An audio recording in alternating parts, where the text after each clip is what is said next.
And I usually begin by saying there are only three questions that we have to answer still for the climate crisis. The first question is, do we have to change?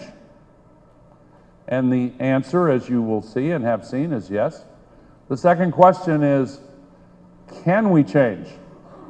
Because if we have to change and we don't have the ability to change, people will not want to hear anything else from you. Because if we have to change and we can't, then that's a formula for anxiety and stress and despair and just curling up in a fetal position. But the answer, fortunately, as you've already seen, to the question, can we change, is yes, we can. It's a fantastic new development, and it's very exciting, and it comes with tremendous economic opportunity. And then after must we change, can we change, comes the final question, the third question, will we change? And the evidence, particularly since Paris, is that yes, is the answer to that third question as well. But we all know that since the answer, since the speed with which we change is important, that answer is still to be finally determined. Yes, we will change, but how fast will we change? So that is the structure. Okay, so with that as preface, let's see how we do here.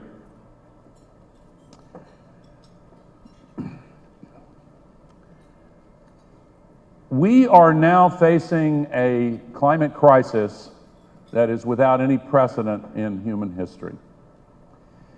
This is the Earth we all share. It is now endangered because, as this image from space shows, the sky is not the vast and limitless expanse it appears to be when we stand on the ground and look upwards. It is actually a very thin shell of atmosphere surrounding the planet. And the total volume of air molecules in that thin space is small enough that we, as human beings, with our powerful industries and all of the activities that particularly rely on carbon-based fuels, are capable of filling up this thin shell of atmosphere with a lot of heat-trapping gases that are threatening the climate balance that is important to the flourishing of humankind. This is now, in effect, the open sewer for the gaseous waste of our industrial civilization as it is currently organized. We are now putting 110 million tons of man-made global warming pollution into it. And so, as you know, when the energy from the sun comes into the Earth's atmosphere, it warms the planet, it gives life to the plants, and the plants give life to the animals, and some of the heat is radiated back into space, and some of it, because of the natural greenhouse gas layer, is trapped, and that keeps the temperatures on our planet within comfortable boundaries that are absolutely perfect for humans and the other animals and all the plants and ecosystems. But because we are putting 110 million tons every day of heat-trapping pollution into that shell of atmosphere, we are thickening it, and more of the outgoing infrared heat is trapped, and that is driving the temperature of our planet upwards beyond the boundaries that are healthy for life on this planet. And there are many causes of the man-made global warming pollution, and I'm certainly not going to go through every one of them. We're going to concentrate on the main one, which is the burning of dirty carbon-based fossil fuels. But as we undertake this historic challenge, it is important to recognize that other activities besides the burning of carbon fuels are also significant causes. The way we pursue agriculture is very important. Actually, diet is also connected. The stabilizing of human population around the world, which is a success story unfolding in slow motion, is also important. The management of the oceans, mining and transportation, and the melting of the permafrost in the Arctic is now beginning to release a lot of methane gas. So all of these causes are important. But we're going to focus on the main one, which is the fact that we still rely on dirty carbon-based fuels for 85% of all the energy that we have in regular use in our global civilization. So now there are only 3 questions remaining about the climate crisis. And the first one is, do we have to change? Must we change? Actually, the burning of fossil fuels has been one of the keys to the development of this elaborate global civilization that has reduced poverty and raised standards of living and has brought so many benefits to the people of our planet.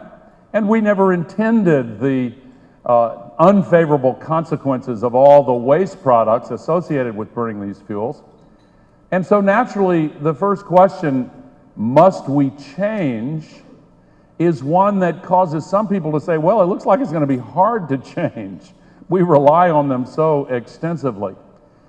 But in answering that first question, I will necessarily be giving you some evidence of why we really do have to change that is a little bit hard to hear and see at times. But hold on, because the answers to the second and third questions, can we change, is the second question, and then will we change? The answers to those second and third questions really involves very positive news. There is an overwhelming amount of hope. So hang on as we talk about the reasons why we do have to change. First of all, the accumulated amount of man-made global warming pollution in the Earth's atmosphere now traps as much extra heat energy in the Earth system every day as would be released by 400,000 Hiroshima-class atomic bombs exploding every 24 hours. It is a big planet, but that is a lot of energy. And especially when you multiply that amount of energy by 400,000 times every single day, it has a huge impact on the temperature and the climate. And so let's look at some of those impacts. This is the only really complicated slide in this entire presentation, so bear with me for a moment. This is a representation of normal temperature distribution. And the scientists who did this study, led by Jim Hansen, took the period from 1951 to 1980, and the white represent normal days, the blue represent cooler than normal days, the red represents warmer than normal days, 1951 to 1980. So in the decade of the 1980s, all of those temperatures shifted to the right, and for the first time we saw the appearance here in the lower right of a statistically significant number of extremely hot days.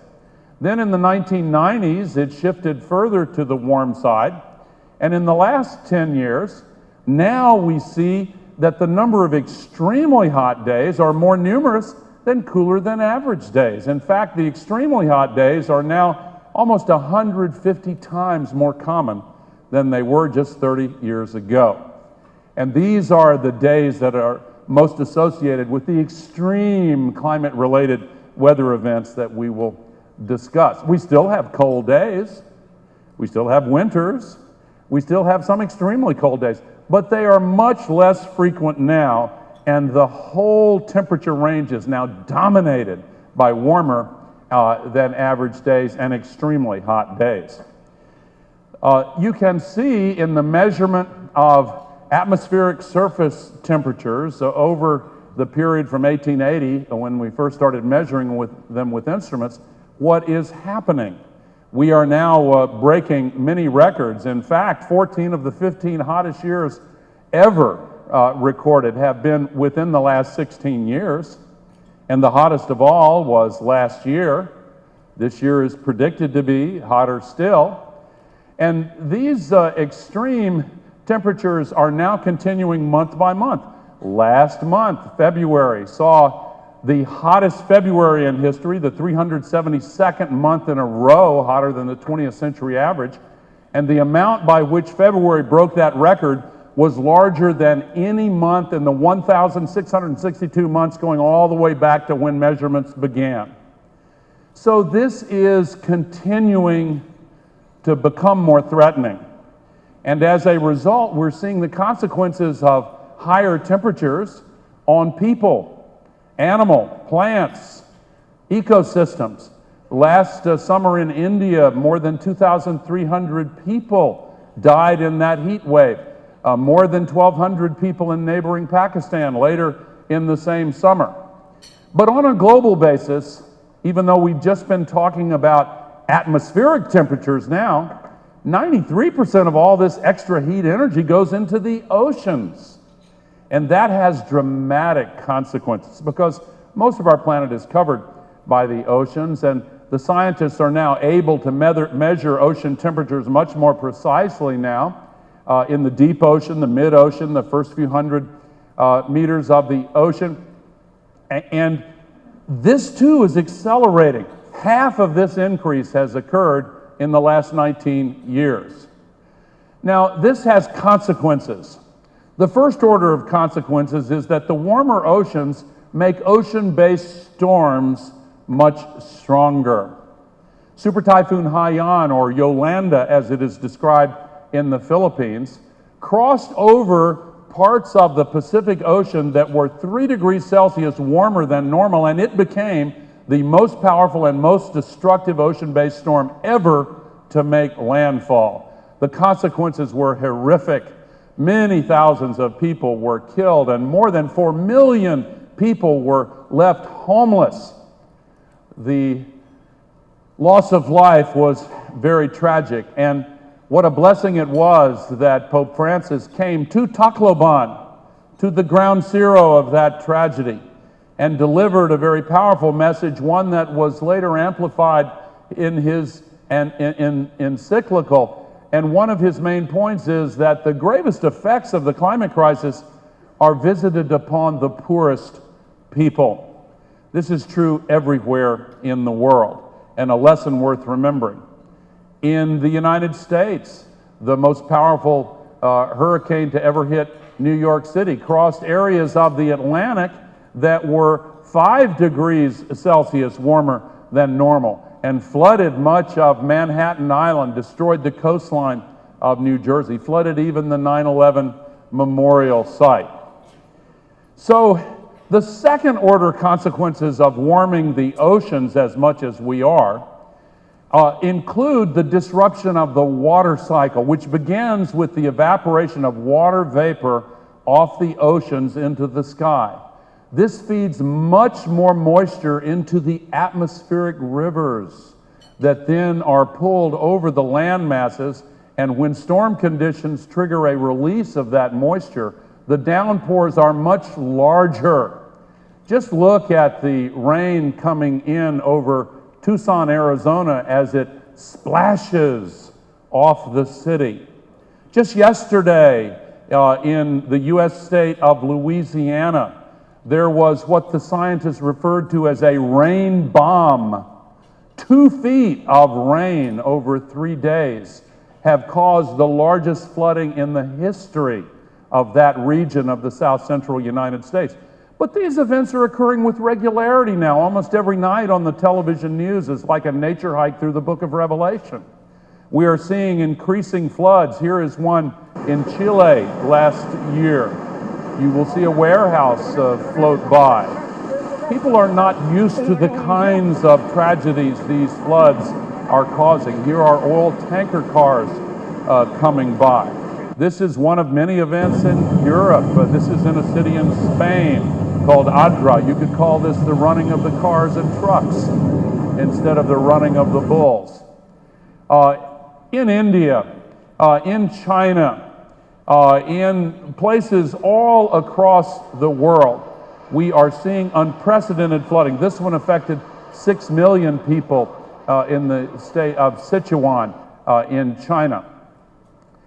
Now, the country that experiences the single most weather-related disasters is not China or India or Brazil. It is actually the Philippines. And so the Philippines is in many ways more vulnerable than almost any other nation. We are seeing the effect on agriculture of these repeated storms. The Philippines are, of course, in the typhoon belt, with Visayas in the center of that belt. And so when the ocean temperatures increase and more moisture fills the storms and the wind speeds grow stronger, the Philippines are impacted more than almost any other nation. But on a worldwide basis, the insurance industry is telling us this is a global crisis. The losses are mounting. And they're not only financial losses, they are losses of people. They're losses to families. And there is an important point to be made about the causal relationship between the climate crisis and all these extreme weather events. Some people say, well, storms have many causes, and it's true. But as the leading scientists are now telling us, there is not only linear cause and effect, one cause, one effect, there is systemic cause and effect. Put simply, and most people with common sense understand this already, when we put much more water vapor into the sky and much more heat energy into the atmospheric system, every storm is different. A storm that might have been a strong storm in the past because of the extra loading of water and energy into the system can become a catastrophic storm. And it is the catastrophic storms that are increasing so rapidly in number.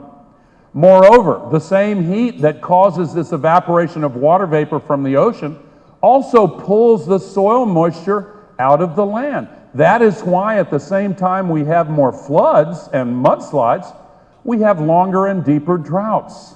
The Philippines, like my country, the United States, has been experiencing both more storms and floods, more droughts, both of which damage agriculture and damage people's lives. Farmers in the Philippines worry about the unpredictability of rainfall, and they worry even more in many provinces about the increasing long droughts. The historic drought over the previous 2 years in Brazil really caused a water rationing all across the country, almost 20% of the population. In southern Africa now, I could show many examples, but I'm going to go to a third consequence, because when the vegetation is dried out along with the land, we become more vulnerable to fires, and the climate crisis creates more lightning. So we have seen more fires all around the world. One of the biggest and most destructive in the last few years was in Russia. It killed 55,000 people, but it also illustrated the interconnections among us all in the global economy, because 4 months after these fires took place across Russia and Central Asia, all of Russia's grain was pulled off the world markets, and food prices around the world went to a record high level for the second time in 3 years, and there were food riots in 60 countries, and 30 countries on the other occasion. Food riots in India, in South America, and significantly in North Africa. The Arab Spring began when a food vendor set himself on fire, and the video enraged and mobilized people to start the Arab Spring. Again, there were many factors involved, but the record high food prices were significant in causing the political disruptions. What about the Eastern Mediterranean? They are now suffering a climate-related drought that is the worst drought in almost 1,000 years, and if the records were better, it might go back longer than that. Syria. We are seeing farmers lose their land because of the drought. The climate-related drought that began in 2006 in Syria destroyed 60% of their farms, killed 80% of their livestock, and drove 1.5 million climate refugees into the cities of Syria, where they collided with 1.5 million refugees from the Iraq War and contributed to the opening of the gates of hell in Syria that many people are now trying to close once again. There are many countries in this world that have difficulty governing themselves in the best of times, and many are improving. But when the climate-related extremes put extra burdens on them, then they lose their capacity to control events. The refugees that flow from the Middle East and North Africa are fleeing violence, they're fleeing political oppression, but they're also fleeing conditions that have been caused in significant measure by the climate-related historic drought. The U.S. Defense Department has long warned about the security implications of the climate crisis, and they've warned about these refugee flows. They've warned about food shortages because of the impact of the climate crisis on the growing of food crops, and water shortages.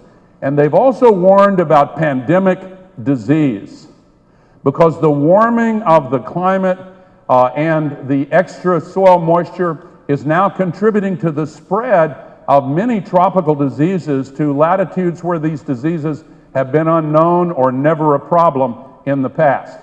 The transportation revolution has contributed to this spread, but think for a moment about the Zika virus, which is the latest of these.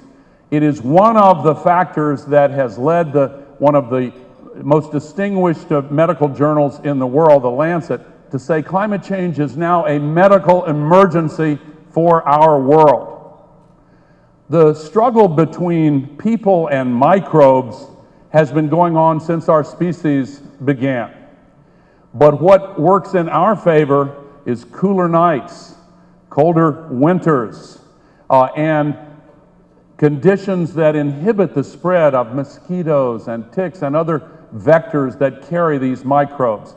We now have to recognize the medical emergency connected to the climate crisis. And we have to recognize as well that it's not only the human species that is suffering. We are now in the midst of what the biologists call the sixth great extinction. We are in danger in this century, during the lifetimes of children alive today, of losing 1/2 of all the living species that God has created on this earth to share it with us. Do we not have a moral responsibility to stop such a catastrophe affecting the web of life of which we are a part? We are seeing this same phenomena in the oceans. And by the way, this has practical implications for fishermen in the Philippines, whose maximum catch could be reduced by 50% over the next 35 years. These are moral imperatives, but they are moral imperatives that also have a very powerful economic dimension. The land-based animal and plant species are now moving toward the poles at an average rate of 15 feet per day. Let's talk about the poles for a moment. This last December at the North Pole, in the middle of the long, dark polar night winter, a very powerful storm that brought heat, energy, and moisture from the tropics all the way across North America to the Arctic raised the temperature at the North Pole 28 degrees and began the thawing of the North Pole in the middle of the winter when the sun was not even shining there. This is causing the melting of ice, and the land-based ice, both in the Arctic, in places like Greenland, and in the Antarctic, where the largest amount of land ice is found, is beginning to raise sea level. Sea level has been going up because the oceans, when they get warmer, expand in volume, but now, with the melting of these massive amounts of ice at the poles, we are seeing an accelerated sea level rise. These are the cities most at risk because when you measure the size of their populations. There are many populated areas of the Philippines that are at risk from sea level rise. And if you measure the cities at risk in terms of the assets they have at risk, a city in my country, Miami, has $3.5 trillion at risk. It's already happening. Climate Reality had a training program in Miami last fall during the highest of the high tides, and the streets of, some of the streets of Miami Beach and other cities in South Florida were filled with ocean water. They call it sunny day flooding. This is not rain, it's the ocean coming up through the storm sewers when the high tide comes in. There were fish from the streets swimming in the cities while we were there. This should be a warning to us. And the mayor of that great city speaks for many when he says, this should not be a political issue or a partisan issue. This is a crisis getting worse day by day. We, the people of this planet, have to recognize the consequences of what we are doing and take responsibility for ensuring a brighter and sustainable future. And in poor countries, again, we see areas like the delta of Bangladesh, where so many tens of millions of people live, particularly vulnerable. And we see the salt water flooding into the freshwater aquifers in areas like the Nile Delta in Egypt, threatening agriculture. In the Philippines, this process is projected, according to the Filipino scientists and the global scientific community, to be 2 to 3 times faster than elsewhere, because the ocean waters are heating up more around the Philippines than any place else. The science shows it indisputably, and you can see from this picture how different the ocean to the east of the Philippines is from any place else on Earth. And this has consequences for those who will be asked and encouraged and hopefully assisted to relocate the places where they live as the sea level continues. Human beings are a coastal species, so it's not just the Philippines. All around the world, the percentage of people who live near the coast is extremely high.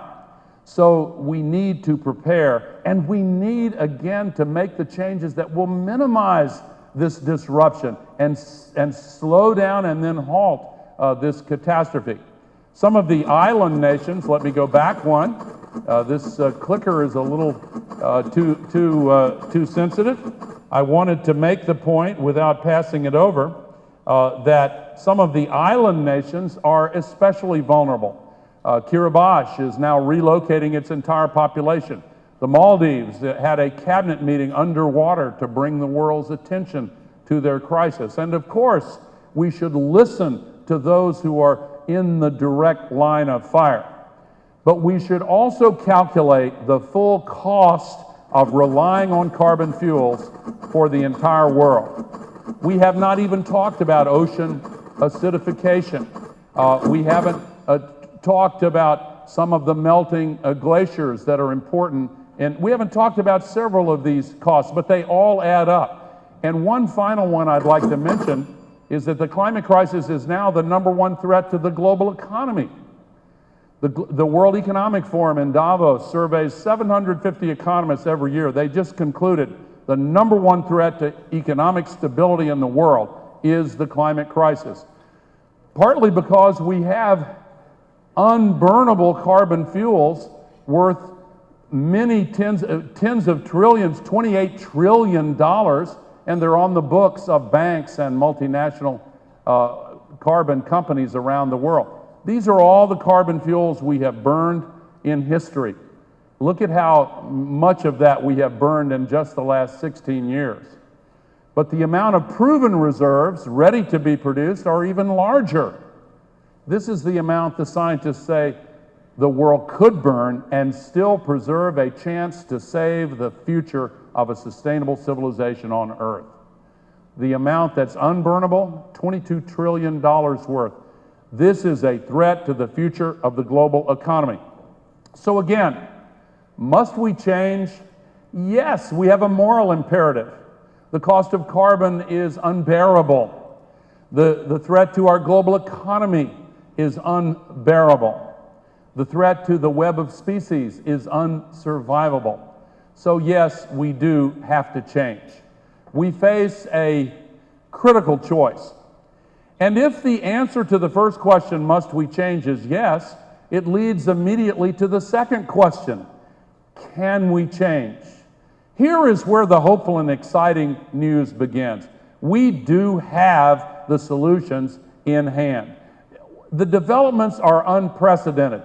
16 years ago, the best, most accurate at the time projections of what wind energy would grow to by the year 2010 was 30 gigawatts. We have now exceeded that by 14 and a half times over. We are seeing the emergence of one of those exponential curves, rapidly and ever faster growing deployment of wind energy, partly because the cost is continuing to come down. In so many regions, it is now cheaper than electricity from coal, and it continues to come down in cost. And it has no pollution, by the way. It doesn't foul the air. This one windmill can supply 6,000 homes.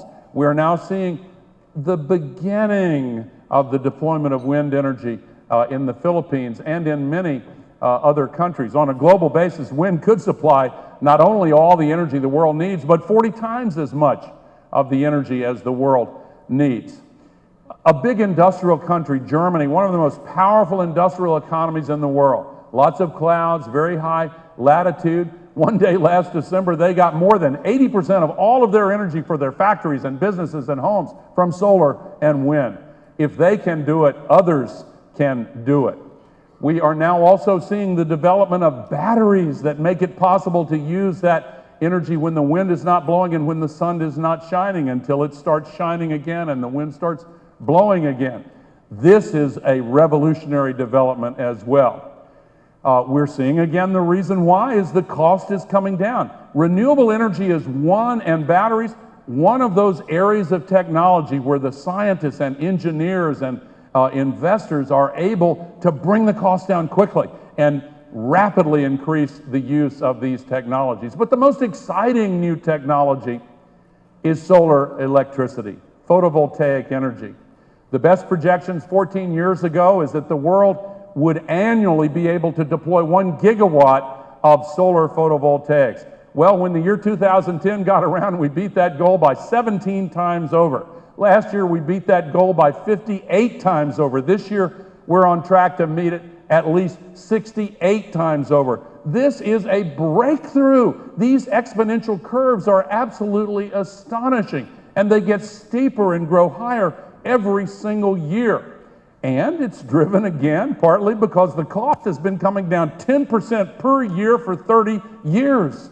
It is now becoming cheaper than electricity from burning coal in many, many regions around the world. It is extremely exciting. We're reaching the grid parity point where it's going to displace fossil fuel.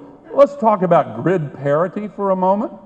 What that means is there's a line where the cost of solar electricity becomes cheaper than electricity from coal. Even if you take into account the fact that the sun is not shining all the time, it's still cheaper than coal.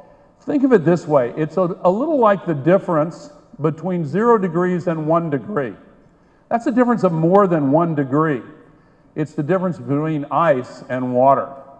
And in markets, it's the difference between markets that are frozen up and markets where the capital flows as a liquid into new investments. And that is what is happening now. We've crossed that threshold and the markets are changing. It is the biggest new business and investment opportunity in the history of the world. And most of it is in the private sector.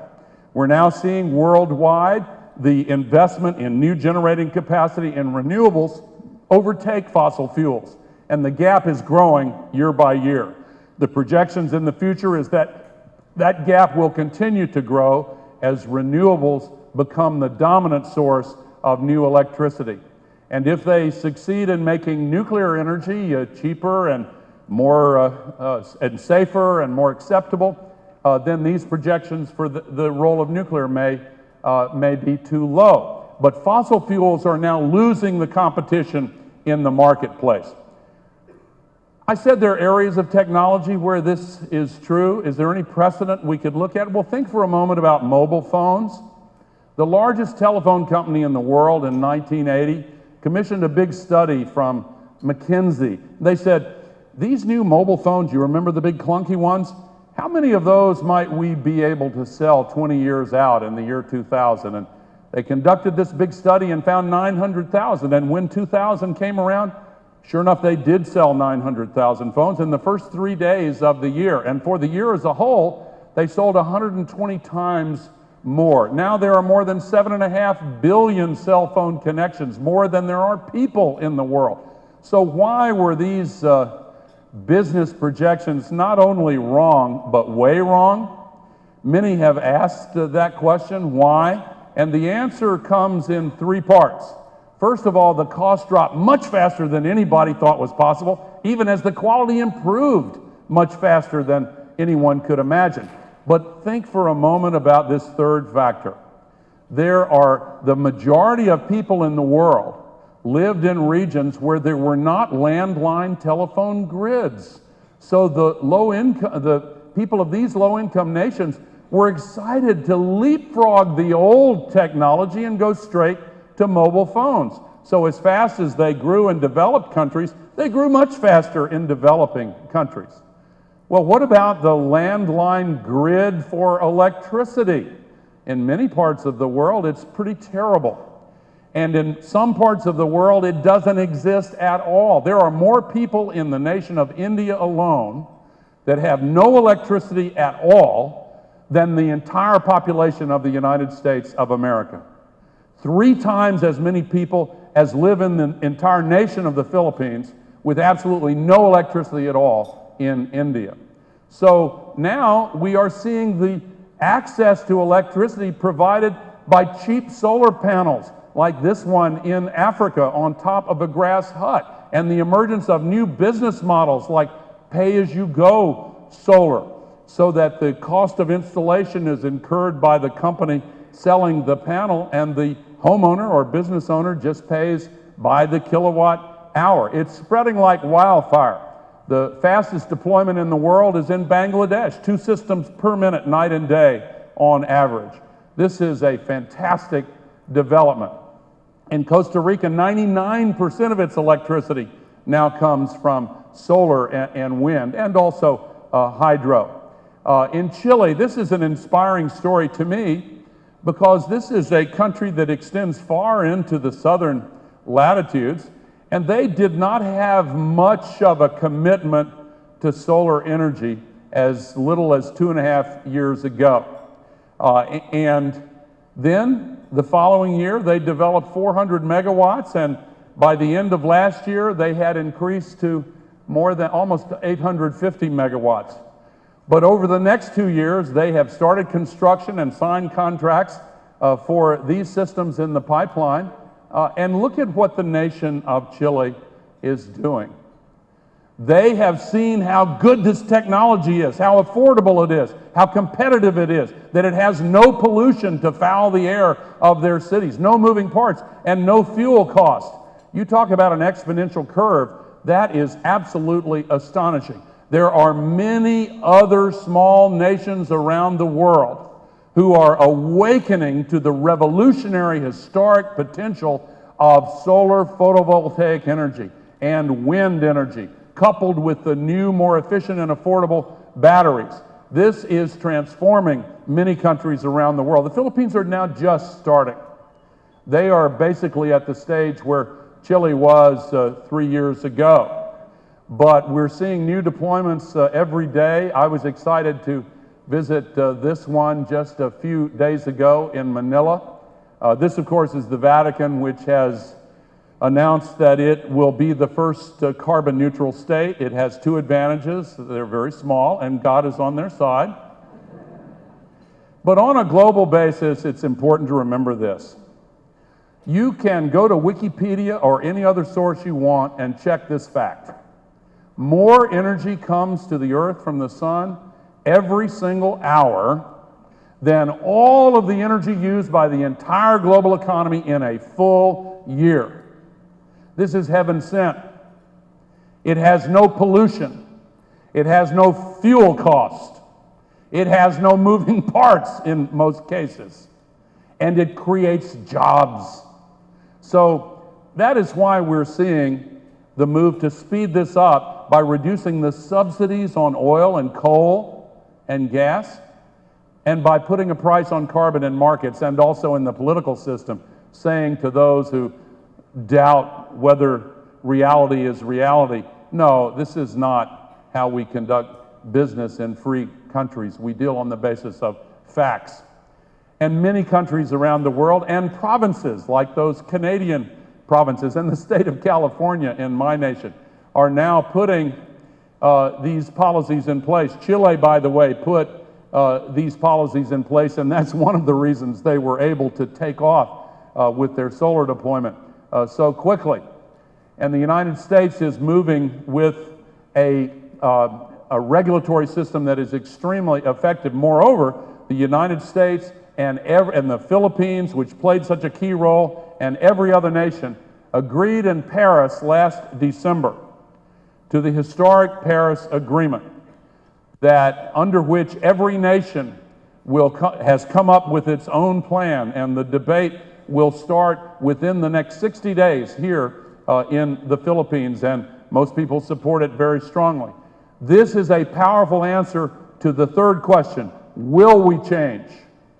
It now begins to look powerfully as if the world has made a decision to change.